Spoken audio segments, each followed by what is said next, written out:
अस्सलाम वालेकुम class 9 biology chapter number 4 cell cycle. Today's our topic is meiosis. आज का जो हमारा टॉपिक है वो है मायोसिस का, कि मायोसिस क्या होती है। It is a type of cell division. हमें पता है कि सेल डिवीजन जो है वो 2 वेज में होती है, एक माइटोटिक और दूसरी होती है मायोसिस। तो माइटोसिस जो है वो हमने पढ़ लिया कि उसके अंदर जो डिवीजन होती है वो ग्रोथ इन साइज करती है, रिप्लेसमेंट एंड रीजनरेशन वगैरह के अंदर रोल प्ले करती है। एंड व्हाट अबाउट मायोसिस, आज हम जो पढ़ने जा रहे हैं वो क्या मायोसिस के अंदर किस तरह से डिवीजन होती है और वो क्यों की जाती है, उसकी इंपॉर्टेंस क्या है, उसके अंदर फेजेस कौन कौन से आते हैं और वो किस तरह से होती है, उसका सारा प्रोसेस क्या है, प्रोसीजर क्या है, वो आज हम डिस्कस करेंगे। So what is meiosis? Is the type of cell division. ये सेल डिवीजन की एक ऐसी टाइप है in which each daughter cell receives half of the number of chromosomes as compare to the parent cell. What does it mean? इसका मतलब ये हुआ कि हमने माइटोसिस के अंदर पढ़ा हुआ है कि एग्जैक्ट कॉपीज़ बनती हैं सेल्स की, जैसे वो खुद होते हैं एग्जैक्ट वैसे ही उनकी कॉपीज़ बनती है। बट मायोसिस के अंदर ऐसा नहीं होता। मायोसिस के अंदर क्या होता है, ये ऐसी टाइप है सेल डिवीजन की in which each daughter cell receives half number of the chromosomes. अगर फॉर एग्जांपल पेरेंट्स के बाद पास हैं 46 क्रोमोसोम्स, एक पेरेंट सेल था उसके अंदर 46 नंबर ऑफ क्रोमोसोम थे, जब वो डॉटर सेल्स के अंदर आएगा तो 2 सेल बन गए, ये एक सेल से कितने डिवाइड हुए, 2। ठीक है, तो हर सेल के पास कितने जाएंगे, 23, यानी कि हाफ ऑफ द क्रोमोसोम जाएंगे। अगर पेरेंट के पास 46 है तो 23 इसके पास आएंगे और 23 इसके पास आएंगे, यानी कि हाफ हो जाएंगे। तो ये डबल था, ये डिप्लॉयड था, यानी कि डाई मतलब डबल, तो ये हैप्लॉयड बन जाएगा, डिप्लॉयड से हैप्लॉयड। तो यही क्या है इन मायोसिस, वही बात की है उसने। A diploid parent cell divides into the produce 4 haploid daughter cells. अब देखो ये हैप्लॉयड हो गए, फिर आज जाके जब फर्दर इन्होंने किया तो 4 हैप्लॉयड आएंगे, यानी कि यहाँ इसके अंदर क्या होता है, वहाँ माइटोसिस के अंदर 1 से 2 बनते हैं और मायोसिस के अंदर 1 से 4 बनते हैं, 4। बट डिफरेंस क्या है कि ये हैप्लॉयड डॉटर सेल्स होते हैं, ये एग्जैक्ट कॉपीज़ नहीं होते। यहाँ से लेकर आपको शॉर्ट क्वेश्चन आ जाए कि व्हाट इज मायोसिस, तो आपने ये सारा जो है ना इसके अंदर लिख देना है कि ये सेल डिवीजन की एक ऐसी टाइप है जिसके अंदर सेल क्या करता है, रिसीव करता है डॉटर सेल जो होता है, उसके नंबर ऑफ क्रोमोसोम्स होता है वो हाफ होते हैं as compare to parent cell. और मायोसिस के अंदर क्या होता है, diploid parent cell divides to produce 4 haploid daughter cells के अंदर जो है वो डिवाइड हो जाता है। नेक्स्ट शॉर्ट क्वेश्चन आता है, what is haploid and diploid. This is the short question. Differentiate between haploid cells and diploid cells, या what is diploid and haploid, किसी भी तरह से क्वेश्चन आपको आ सकता है। तो ये है डिप्लॉयड की definition and this is haploid की डेफिनेशन। डिप्लॉयड के अंदर क्या होता है, means the cell in which chromosomes are in pairs, जिसके अंदर क्रोमोसोम्स क्या होते हैं, पेयर्स में होते हैं, इनके होमोलोगस पेयर्स, इस तरह से ये जो आपको बताया ये पेयर्स की फॉर्म में होते हैं। While haploid means the cells half number of chromosomes, that is cells have no pairs of chromosomes, यानी कि सिंगल फॉर्म में लाइक दिस। ये होता है haploid and this is diploid. ये डिप्लॉयड होता है, हैप्लॉयड इसके अंदर डबल क्रोमोसोम्स होते हैं। तो डिप्लॉयड का मतलब क्या है, इसके अंदर क्रोमोसोम्स होते हैं इन पेयर्स की फॉर्म में, होमोलोगस पेयर्स की शक्ल में होते हैं मौजूद। और हैप्लॉयड होता है इसके अंदर हाफ नंबर ऑफ क्रोमोसोम्स होते हैं, यानी कि सेल जो होता है वो पेयर्स की फॉर्म में जो क्रोमोसोम को डिवाइड नहीं करता, क्रोमोसोम होते हैं वो सिंगल होते हैं एज सिंगल क्रोमैटिड की फॉर्म में। तो this is the difference between haploid and diploid and this is the definition of meiosis. अब मायोसिस के अंदर कुछ फेजेस आते हैं। Will talk about phases of meiosis. Meiosis was discovered, meiosis को डिस्कवर किया था 1876 में एक जर्मन बायोलॉजिस्ट था, ऑस्कर हैटविंग। ऑस्कर हैटविंग था, उसने क्या किया, मायोसिस कंसिस्ट ऑफ 2 डिवीजन। उसने मायोसिस की 2 डिवीजन की, एक क्या की उसने मायोसिस 1 और दूसरी उसने क्या की मायोसिस 2। तो ये आपको डिस्कवरी का एमसीक्यू भी पूछा जा सकता है और शॉर्ट क्वेश्चन भी आ सकता है कि हु डिस्कवर्ड मायोसिस। तो आपने कहना है 1876 में एक जर्मन बायोलॉजिस्ट था, ऑस्कर हैटविंग उसका नाम था। उसने क्या किया, 2 मायोसिस के बारे में डिस्कस किया, उसको डिस्कवर किया और उसके 2 डिवीजन फेजेस बताए कि इसकी जो मायोसिस होती है वो 2 स्टेप्स में होती है। एक मायोसिस 1 2 फेजेस होते हैं और दूसरा क्या होता है मायोसिस 2। अब हम पढ़ेंगे मायोसिस 1 कि मायोसिस 1 क्या होता है। आपने जैसे माइटोसिस के अंदर पढ़ा हुआ है, फेजेस वही हैं सारे, prophase, metaphase, anaphase and telophase. ठीक है, इसके अंदर भी वही है, देखिए prophase, metaphase, anaphase, telophase. But क्या है, इसके साथ 1 ऐड हो गया क्योंकि ये मायोसिस 1 की हम बात कर रहे हैं, तो we will talk about meiosis 1। Meiosis 1 के अंदर क्या होता है, homologous chromosomes in a diploid cell separates and 2 haploid daughter cells are produced. Meiosis के अंदर कितने होते हैं, यहाँ पे लिख लेकर, मायोसिस के अंदर 1 से फर्दर 4 सेल्स बनते हैं, 1 2 3 4। मायोसिस के अंदर डिवीजन होती है सेल की इंटू 4 डॉटर सेल्स। बट वो 4 डॉटर सेल्स हैं कौन सी, हैप्लॉयड, नॉट डिप्लॉयड। ये इसके अंदर डबल नंबर ऑफ क्रोमोसोम्स नहीं होते, इसके अंदर सिर्फ सिंगल एक क्रोमोसोम होता है, लाइक दिस। फिर अगर हम इधर मायोसिस 1 की बात करें तो कहता है कि इन मायोसिस 1 होमोलोगस क्रोमोसोम्स कौन से होते हैं, जो ये इस तरह से पेयर की फॉर्म में मौजूद होते हैं। This is a homologous chromosome in a diploid cell separate. क्या हो जाता है, सेपरेट हो जाता है, अलग हो जाता है, and 2 haploid daughter cells are produce. तो इससे क्या बनेंगे, इससे फर्दर 1 2 हैप्लॉयड सेल्स बनेंगे, यानी कि 2 ऐसे सेल्स बनेंगे जो क्या होंगे, अपनी क्रोमोसोम्स के नंबर में हैप्लॉयड होंगे, सिंगल होंगे। इट इज सब डिवाइडेड इनटू प्रोफेज। अब इसको भी फर्दर डिवाइड किया गया, प्रोफेज 1 में, मेटाफेज 1 में, एनाफेज एंड टीलोफेज 1 के अंदर डिवाइड किया गया है। तो ये चीज़ आप हाईलाइट कर लें कि मायोसिस 1 के अंदर क्या होता है, डिप्लॉयड सेल सेपरेट होंगे और 2 हैप्लॉयड डॉटर सेल्स बनाएंगे। हैप्लॉयड मतलब कि सिंगल क्रोमोसोम के साथ जो है वो सेल 2 बनेंगे, और जब बने कहाँ से हैं, जिस सेल से बने हैं वो खुद डबल था और उसने 2 सिंगल बनाए। What is in prophase 1? During this stage chromatin condense. अब आपको पता है कि इंटरफेस के अंदर क्या होता है, क्रोमेटिन मटेरियल सारा ऐसे रफली पड़ा होता है। तो प्रोफेज 1 के अंदर क्या था, क्रोमेटिन ने क्या होना है, कंडेंस होना है कि वो विजिबल शेप में है, takes the shape of chromosomes. तो वो क्या करेगा, क्रोमोसोम की शेप ले लेगा।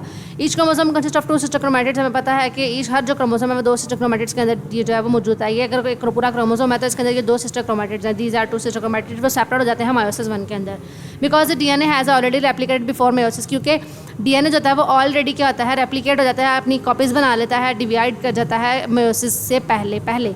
Homologous chromosomes move close together. अब होमोलोगस क्रोमोसोम्स ने क्या करना है, एक दूसरे के बिल्कुल पास आना है। They pair up in a process called synapsis. अब ये देखें, अगर मैं आपको नीचे थोड़ी सी डायग्राम में दिखाऊँ ना, तो ये हो रहा है सिनैप्सिस। उन्होंने यहाँ पे मेंशन नहीं किया हुआ, दिस इज़ अ सिनैप्सिस। इसके अंदर क्या है कि ये एक क्रोमोसोम का पेयर, ये क्रोमोसोम, ये देखें, ये एक होमोलोगस पेयर क्रोमोसोम का और ये एक होमोलोगस पेयर, दोनों ने क्या आना है, एक दूसरे के बिल्कुल पास आ जाना है, एक दूसरे के करीब आएंगे। ठीक है, तो यहीं पे यही बात की गई है कि the pair up in the process called synapsis. ये पेयर अप होते हैं आपस में, किस, तो उसे हम क्या कहते हैं, प्रोसेस को क्या नाम देते हैं, सिनैप्सिस। अब each pair of homologous chromosomes is called tetra. अब हर पेयर जो बनता है उसको हम कहते हैं टेट्राड। अब टेट्राड की डेफिनेशन है, ये देखें ज़रा, यहाँ पे क्या है, ये 1 1 2 3 4, तो ये जो चारों आ रहे हैं, इन चारों को हम क्या कहेंगे, टेट्राड। ठीक है, ये टेट्राड हो गई, यानी कि जो क्रोमोसोम्स हैं, each pair of homologous chromosome, pair पूरा का पूरा पेयर जो है होमोलोगस क्रोमोसोम्स से हम क्या कहेंगे, tetrad. Non sister chromatids of homologous chromosomes become zipped together, यानी कि वो क्या होते हैं, आपस में जिप इकट्ठे हो जाते हैं, forming X shape structures called chiasmata. यानी कि वो आपस में एक्स शेप का स्ट्रक्चर बनाते हैं, उसे हम क्या कहते हैं, क्याज़मेटा। ये देखें, इसको एक सेंस में टेट्राड इसलिए भी कहा जाता है कि ये देखें, अगर मैं आपको दिखाऊँ 1 2 3 4, ये हो गया 1 2 3 और 4 इसकी टांगे होती हैं, तो इसे 4 टेट्राड भी बोलते हैं। ठीक है, टेट्रा मतलब कहते हैं 4 को, यानी कि इसके 4, और इसकी शेप देखें अगर आप गौर करें तो ये जस्ट लाइक एक्स की तरह शेप है। तो इसका स्ट्रक्चर क्या होता है, शेप कौन सी होती है, एक्स शेप स्ट्रक्चर, जिसे हम क्या कहते हैं, क्याज़मेटा। इसके स्ट्रक्चर को हम क्या नाम देते हैं, chiasmata, which is of X shape. Each chiasmata is site for crossing over. अब हर क्याज़मेटा के ऊपर क्या होती है, क्रॉसिंग ओवर होती है। और क्रॉसिंग ओवर क्या होती है, क्रॉसिंग ओवर की डेफिनेशन आप हाईलाइट कर लेंगे। इंपॉर्टेंट शॉर्ट क्वेश्चन पूछा जाता है, सिनैप्सिस का शॉर्ट क्वेश्चन पूछा जाता है, क्याज़मेटा का शॉर्ट क्वेश्चन पूछा जाता है, एंड अबाउट क्रॉसिंग ओवर का शॉर्ट क्वेश्चन जो है वो पूछा जाता है। So these are the short questions. Chiasmata क्या होता है, सिनैप्सिस क्या होता है, एंड क्रॉसिंग ओवर क्या होता है। क्रॉसिंग ओवर के अंदर क्या होता है, एक्सचेंज ऑफ पोर्शन। यहाँ से इसकी definition, exchange of portion of chromosomes between the non sister chromatids. अब मायोसिस के अंदर जो मेन चीज़ है ना वो ये है, क्रॉसिंग ओवर के प्रोफेज के अंदर जो मेन काम हो रहा है ना वो क्या हो रहा है, सबसे पहले तो ऊपर तो सारा इंट्रोडक्शन था, लेकिन मेन काम क्या हो रहा है कि क्रॉसिंग ओवर हो रही है। क्रॉसिंग ओवर क्या है, पोर्शंस ऑफ क्रोमोसोम्स, क्रोमोसोम्स का थोड़ा सा पोर्शन होता है between non sister chromatids. Crossing over leads to recombined genetic material. What does it mean, इसका मतलब ये हुआ कि एक्सचेंज होता है पोर्शन ऑफ क्रोमोसोम्स। मिसाल के तौर पर, चलो मैं आपको नीचे डायग्राम में दिखाती हूँ, ये एक पेयर है क्रोमोसोम का, ये एक पेयर है क्रोमोसोम का, ये दोनों जो है आपस में क्या है, सिस्टर क्रोमैटिड्स। यहाँ पे मेंशन किया हुआ है, these 2 are sister chromatids. But ये वाला और ये वाला, जैसे ब्राउन कलर और ब्लू कलर है, ब्राउन कलर वाला क्या है, आपस में दोनों सिस्टर क्रोमैटिड्स हैं। बट ये जो ब्लू कलर वाला और जो ब्राउन कलर वाला, ये दोनों आपस में सिस्टर क्रोमैटिड्स नहीं है। ये दोनों आपस में सिस्टर हैं, ये दोनों आपस में सिस्टर हैं, but these 2 are not sisters to each other. ये नॉन सिस्टर क्रोमैटिड्स हैं। अब इसके अंदर क्या होना है, जब मटीरियल चेंज होता है, किन के दरमियान में, नॉन सिस्टर क्रोमैटिड्स के दरमियान में, यानी कि इन दोनों के दरमियान जब मटीरियल चेंज होगा तो उसे हम क्या कहेंगे, क्रॉसिंग ओवर। और वो किस तरह से होगा, ये देखें, ये वाला क्रोमोसोम जो ब्राउन वाला था वो ब्लू के पास चला गया, ब्लू वाला ब्राउन वाले के पास। अब पूरा का पूरा नहीं जाएगा, क्या होगा, सिर्फ इतना सा पोर्शन एक्सचेंज हुआ, इस ब्राउन वाले ने ब्लू वाले के पास, ब्लू वाला ब्राउन। ये कलर डिफरेंशिएशन इसलिए की गई ताकि आपको समझ आ सके। अब ये देखें, ये वाला जो पोर्शन था इधर चला गया और इसका जो पोर्शन था वो यहाँ पे आ गया। ये इतना जो हाफ था ना ये ऊपर वाला पोर्शन उन्होंने क्या कर लिया, चेंज कर लिया। अब एक्सचेंज ऑफ पोर्शन, इनका पोर्शन ये देखिए, ये वाला पोर्शन क्या हो गया, चेंज। ये एक जो टर्न है और इसका जो एक टर्न है वो क्या हो गया, चेंज हो गया आपस में। तो इससे क्या हो गया, जो एक्सचेंज ऑफ पोर्शन, इनके पोर्शंस क्या हो गए, एक्सचेंज हो गए। दैट्स मीन अगर ये अपने इसमें अपनी ओरिजिनल पोजीशन पे अगर वापस आए तो ये इसने एक्सचेंज किया है अपना पूरा का पूरा पोर्शन। तो ये पोर्शन क्या कहलाएगा, this is process is called crossing over. की ये प्रोसेस को हम कहते हैं कि क्रॉसिंग ओवर होती है। तो इस क्रॉसिंग ओवर से क्या होता है, ये क्रॉसिंग ओवर लीड करती है तो recombination of the genetic material, यानी कि जेनेटिक मटेरियल जो है ना उसको ट्रांसफर करने के लिए ये रोल प्ले करती है। Other events prophase 1 are similar to prophase of mitosis. जो बाकी सारा फंक्शन है वो प्रोफेज 1 का सिमिलर बिल्कुल उसी तरह जिस तरह माइटोसिस का प्रोफेज होता है। डिफरेंस सिर्फ इतना सा कि यहाँ पे बात हो रही क्रॉसिंग ओवर के बारे में, जबकि माइटोसिस के अंदर वाला और प्रोफेज और मेयोसिस का जो प्रोफेज 1 है वो सेम एज इट इज काम करे। Difference is just about of crossing over. The nuclear disappear, nuclear जो इन्वेलप है वो डिसअपियर हो जाएगा, न्यूक्लियर इन्वेलप ब्रेकडाउन हो जाएगा, सेंट्रियोल्स माइग्रेट कर जाएंगे अपोजिट पोल्स की तरफ and spindle fibres form each attach. तो वो स्पिंडल फाइबर्स जो है वो बनना शुरू हो जाएंगे। इस लाइक मैं आपको अगर डायग्राम दिखाऊँ नीचे तो ये देखें, ये क्या था, इंटरफेस फेस है, इसके अंदर सारे क्रोमैटिन मटेरियल था, वो रफली पड़ा हुआ था। ये कि हमारे पास सेंट्रोसोम है, इसने क्या करना है, जब ये स्पिंडल बनाया गया एक जगह दूसरी एक पोल सेल जो था उसका जो न्यूक्लियस है उसके एक पोल से दूसरे पोल की तरफ जाएगा, तो एक पोल से दूसरे पोल की तरफ जाने में वो स्पिंडल्स बना देगा। तो जस्ट लाइक क्रोमोसोम्स थे ये हो गए। अब जब इनके अंदर क्रॉसिंग ओवर के दरमियान ये देखें, ये इसके पास चला गया। मिसाल मैं अगर आपको दिखाऊँ ना थोड़ा सा, ये मेरे पास एक क्रोमोसोम अगर मैं आपको थोड़ा सा बना के दिखाऊँ और दूसरा क्रोमोसोम ये है। अब ये जो थोड़ा सा पोर्शन चेंज हुआ ये किस तरह से हो गया, अब ये हो गया, एक तो बिल्कुल सेम एज इट इज़ रहा, दूसरा क्या हुआ, यहाँ से तो ऐसे हो गया और यहाँ से ये वाला जो क्रोमोसोम है ना हमारे पास वो वाला आएगा। ये देखें, ये पोर्शन क्या हो गया, इंटरचेंज हो गया कि इसके अंदर जो ये वाला पोर्शन है रेड वाला आ गया, इसके अंदर ब्लू वाला आ गया। दैट्स मीन के जो पोर्शन है वो क्या हो गए, चेंज हो गए। देखिए इधर भी आपको नजर आ रहे होंगे, रेड वाला उधर, ब्लू वाला इधर, ब्लू वाला उधर, रेड वाला इधर। तो ये क्या हो गया, इंटरचेंज हो गए। इंटरचेंज होने की वजह से ये देखिए यहाँ पे आपको थोड़ा सा नजर आ रहा होगा, बाकी सेम एज इट इज जैसे आपने माइटोसिस के अंदर पढ़ा था वही होगा। उसके बाद क्या होगा, प्रोफेज 1 के अंदर और फिर आते हैं मेटाफेज के अंदर। मेटाफेज के अंदर क्या होगा, आप उसमें खुद को अरेंज कर लेंगे। जब हमने माइटोसिस पढ़ी थी तो उसके अंदर हमने देखा था कि कुछ इस तरह से स्ट्रक्चर था। उन्होंने जब इनको पकड़ा हुआ था क्रोमोसोम्स को तो वो कुछ इस तरह से अरेंज थे, जस्ट लाइक मेटाफेज प्लेट इस तरह से थी, बट इसके अंदर क्या है, पेयर्स की फॉर्म में है इस तरह से। तो ये चीज़ थोड़ा सा डिफरेंस है इसके दरमियान में, माइटोसिस और मायोसिस 1 के दरमियान में।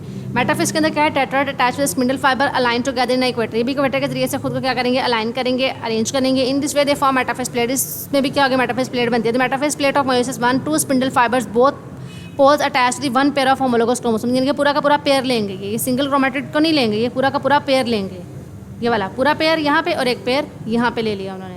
फिर आता है एनाफेज 1। इसके अंदर क्या होगा, spindle fibre attach with single chromosome. एक सिंगल क्रोमोसोम के साथ हर जो स्पिंडल फाइबर है वो अटैच हुआ होगा। Pulls toward the pole in this way the paired chromosomes are separated. कि वो पेयर्ड क्रोमोसोम्स क्या हो जाएंगे, सेपरेट हो जाएंगे। ये देखें, अगर मैं आपको डायग्राम में दिखाऊँ तो यही है कि ये पूरा पेयर था और ये भी पूरा पेयर था। ये दो पेयर्स थे ना, तो दो पेयर्स किस में हो गए, देखें अलग-अलग हो गए। एक क्रोमोसोम यहाँ पे आ गया, एक क्रोमोसोम यहाँ आ गया, एक क्रोमोसोम यहाँ पे एंड 1 क्रोमोसोम इज हेयर। यानी कि चारों क्या हो गए, अलग हो गए। जब अलग हो गए तो इनकी फिर टीलोफेज के अंदर क्या होगी, मैक्रोट्यूब्यूल्स की वजह से इनकी मेम्ब्रेन क्या हो जाएगी, इन्वेजिनेट कर जाएगी। और ये जो थे पूरा का पूरा पेयर यहाँ पे आ जाएगा, ये दो, ये वाला और ये वाला रेड ब्लू, ये देखें ये यहाँ पे आ गए, ये वाले दो एक तरफ आ गए क्योंकि इनके दरमियान में क्या हो गए, पार्टीशन हो गई, डिवीजन हो गई। Same as it is 1 chromosome of each pair is pulled toward 1 pole. एक पोल की तरफ चला जाएगा, दूसरे पोल की तरफ चला जाएगा। सो दी हैप्लॉइड सेट ऑफ क्रोमोसोम्स, पूरा का पूरा हैप्लॉइड जो सेल्स हैं वो क्या हो जाएंगे, ट्रांसफर हो जाएंगे। Still contains 2 sister chromatid. Haploid है लेकिन उनके अंदर क्या है, सिस्टर क्रोमैटिड्स हैं, यानी कि आपस में अटैच्ड हैं। तो टीलोफेज 1 के अंदर क्या होगा, स्पिंडल डिसअपीयर, स्पिंडल्स खत्म हो जाएंगे and new nuclear develop is made around the each developed haploid cell. यानी कि हर हैप्लॉइड के अंदर वो जो स्पिंडल फाइबर्स बने थे ये जो थे ये दोबारा से क्या करेंगे, न्यूक्लियर डेवलप बना लेंगे। फिर क्या हुआ, nucleolus also reforms during telophase. अब न्यूक्लियोलस है वो भी अब ये आपने याद रखना कि टीलोफेज, टी से मतलब ट्रांसफॉर्म, यानी कि अपनी शक्ल क्या कर रहा है, ये फिर से बदल रहा है, ट्रांसफॉर्म कर रहा है, टर्मिनेट हो रहा है। ये थोड़ा सा आपने ना याद रखना कि टर्मिनेट हो जाएगा, ट्रांसफॉर्म कर लेगा अपनी कैरेक्टरिस्टिक्स। यानी कि जो स्टेप्स उसने किए थे वो वापस चला गया। कि जो स्पिंडल बने थे न्यूक्लियर इन्वेलप से वो भी वापस चले गए, यानी कि दोबारा से स्पिंडल फाइबर सब न्यूक्लियर इन्वेलप की शक्ल में आ गया। न्यूक्लियोलस है वो भी दोबारा से टीलोफेज 1 के अंदर दोबारा से बन गया। और क्रोमोसोम्स अनकॉयल, क्रोमोसोम्स भी क्या हो गए, अनकॉयल हो गए, किस शक्ल में आ गए, क्रोमैटिन जहाँ से वो क्रोमोसोम्स कंडेंस हुए थे वो वापस उस शक्ल में आ गए। तो cytokinesis occurs, 2 daughter cells are made. फिर साइटोकाइनेसिस हो गया, यानी कि 2 डॉटर सेल्स के अंदर वो डिवाइड हो जाएंगे और इस तरह से मायोसिस 1 का फेज हो गया complete. Same as it is it's about mitosis जैसे, लेकिन इसके अंदर जो डिफरेंस मेन चीज़ क्या है कि होमोलोगस पूरा का पूरा पेयर होता है। उसके अंदर हमने एक कमेंटेड पढ़ा था कि सिर्फ एक जो है लाइक सिंगल माइटोसिस के अंदर जाता है, जबकि मायोसिस के अंदर डबल जाता है। और दूसरी चीज़ क्या है इसके अंदर डिफरेंस, किसके अंदर क्रॉसिंग होती है जो कि माइटोसिस के अंदर नहीं होती। Now what is meiosis 2? Meiosis 2 closely resemble to the mitosis, यानी कि बिल्कुल रिजेंबल्स करती है माइटोसिस की तरह एंड कंसिस्ट ऑफ 4 फेज के 4 फेज होते हैं, prophase 2, metaphase 2, anaphase 2 and telophase 2। Same as it is वही फेज आएंगे। प्रोफेज 2 के अंदर क्या होगा, nuclei and nuclear envelope disappear, वही कहानी डिसअपियर हो जाएगा। उसके अंदर एंटी क्रोमेटिक मटेरियल कंडेंस और क्रोमेटिक मटेरियल जो है वो कंडेंस हो जाएगा, moves to the poles, opposite poles की तरफ चले जाएंगे, फॉर्मिंग स्पिंडल फाइबर्स, और वो स्पिंडल फाइबर जिनके धागे बनाना शुरू कर देंगे। अब ड्यूरिंग मेटाफेज 2 के अंदर ये आप इसको हेडिंग को ना हाईलाइट कर लेंगे। प्रोफेज 2 की पहले हेडिंग है, फिर मेटाफेज 2 की है। ये पहला वाला पैराग्राफ जो था वो प्रोफेज 2 का था कि उसके अंदर क्या था, न्यूक्लियर एनवेलप डिसअपियर हो गया, गायब हो गया, क्रोमेटिन जो था वो कंडेंस हो गया। दूसरा काम ये हुआ, फिर क्या हुआ, मूव्स कर गए ऑपोजिट पोल्स की तरफ और स्पिंडल फाइबर्स बना दिए। मेटाफेज 2 के अंदर क्या हुआ, spindle fibres each kinetochores of chromosomes align, आपस में अलाइन करेंगे अपने आप को इक्वेटर के ऊपर, और वो क्या बना लेंगे, मेटाफेज प्लेट वगैरह। फिर आता है फेज एनाफेज। एनाफेज के अंदर एना मतलब कि आना, अब एना को आना से याद रख लें। एना का मतलब क्या है, एक दूसरे को पुल करेंगे, खींचेंगे दूसरे की तरफ, पोल्स की तरफ, अपोजिट पोल्स की तरफ, मेरे पास आओ मेरे पास आओ। तो स्पिंडल फाइबर्स क्या करेंगे, पुल सिस्टर क्रोमैटिड्स, एक दूसरे को पुल करेंगे ऑपोजिट पोल्स की तरफ। फाइनली टीलोफेज आ जाएगा। एंड टीलोफेज 2 के अंदर क्या होगा, क्रोमोसोम्स अनलॉक हो जाएंगे वापस से क्रोमेटिक मटेरियल की शक्ल में, जैसे वो शुरू में आए थे। न्यूक्लियर एनवेलप जो है वो दोबारा से बनेगा, न्यूक्लियोलस रिफॉर्म दोबारा से बनेगा, साइटोकाइनेसिस होगी, और वो सेल क्या करेगा, उसके साइटोकाइनेसिस होने की वजह से वो सेल इन्वेजुलेट कर जाएगी उसकी मेम्ब्रेन, और formation of the 4 daughter cells जो है दोबारा से 4 डॉटर सेल्स जो है वो बन जाएंगे। अगर मैं इसको आपको डायग्राम के जरिए से एलाबोरेट करूँ तो कुछ इस तरह से है। ये देखें, ये 2 सेल्स आए थे, ये मायोसिस 1 के अंदर हमने 2 सेल्स देखे थे ना कि एक सेल ये है और एक सेल ये है। अब इन दोनों सेल्स ने सेम फंक्शन परफॉर्म करना है, खुद को दोबारा से इक्वेटर के ऊपर माइटोसिस की तरह अलाइन किया, लेकिन क्या है वो क्रोमोस, आप ये देख रहे हैं ना कि इनका मटेरियल थोड़ा सा चेंज हुआ है। तो ये चीज़ आपने ध्यान में रखनी है। आप चाहें तो इसको पेपर पे लिखने के लिए आप ब्लू और ब्लैक मार्कर का यूज़ कर सकते हैं, ये ब्लू और ब्लैक पेन का यूज़ कर सकते हैं। तो आपने इस तरह से इसको डिफ्रेंशिएट कर देना है। डायग्राम्स बनानी ज़रूरी है, ये आप बनाएंगे तो आपको इसके एक्स्ट्रा नंबर भी मिल सकते हैं, क्योंकि अगर आपको डायग्राम समझ आ गया तो डेफिनेटली आप मटेरियल भी लिख सकते हैं। फिर एनाफेज के अंदर क्या होगा, दोनों एक दूसरे को ऑपोजिट पोल्स की तरफ खींचेगा। टीलोफेज के अंदर क्या होगा, दोबारा से न्यूक्लियर एनवेलप बन गया, क्रोमोसोम्स जो है वो क्रोमेटिक मटेरियल की शक्ल में चले गए और दोबारा से वो सिस्टर सिंगल हो गए। अब देखें, हर एक के अंदर ये क्या हो गया, सिंगल, ये भी सिंगल, ये भी सिंगल, ये भी सिंगल, ये भी सिंगल। अब ये 2 इधर 2 इधर, अब ये सारे क्या हो गए, इक्वली डिप्लॉयड जो हैं, डिप्लॉयड से हैप्लॉयड में आ गए। ये देखें, सिंगल सिंगल सिंगल, ये चारों क्या आ जाए, सिंगल सिंगल की फॉर्म में आ गए। यानी कि हम कह सकते हैं कि 1 से 2 और 2 से 4 बने, ये 4 सेल्स बन गए ना, क्योंकि 1 से 2 सेल्स की हम बात कर रहे हैं। तो 1 2 3 एंड 4, ये 4 सेल्स जो है हमारे पास आ गए मायोसिस के दौरान। लेकिन क्या हुआ कि वो डिप्लॉयड थी, देखें डबल डबल से वो किस किस फॉर्म में आ गए, सिंगल सिंगल फॉर्म में, यानी कि सिंगल हैप्लॉयड की शक्ल में आ जाते हैं। तो ये था हमारा मायोसिस का कंप्लीट टॉपिक। होप सो आपको समझ आ गया होगा। अल्लाह हाफिज़।